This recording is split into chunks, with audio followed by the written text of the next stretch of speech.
So ito na nga guys, ito ang bagong kinagigiliwan ng inyong Madam Bibi dito sa Canada. Tara, samahan niyo ako pumili ng instrument na piling ko bagay na bagay at gustong gusto ko para kay Liam. Ang tanong, gusto din kaya niya? At ito na nga, madaming iba't ibang klase ng instrument dito. Anong kaya dito magugustuhan niya? Oh my God, sino ba namang hindi papabili kung katulad nito makakita mo? O di ba? Sa kulay pa lang mapapawaw at mapapabili ka talaga. Ang gaganda.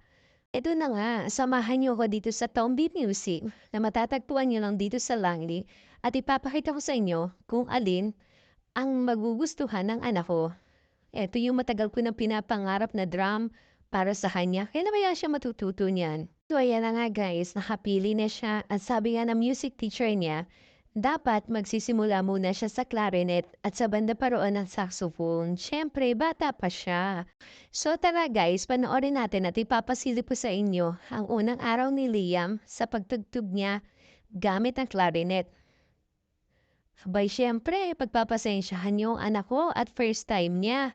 At alam kong kahit first time mo Liam, kayang-kaya mo yan at lagi mong tatandaan, walang hindi makukuha sa tiyaga.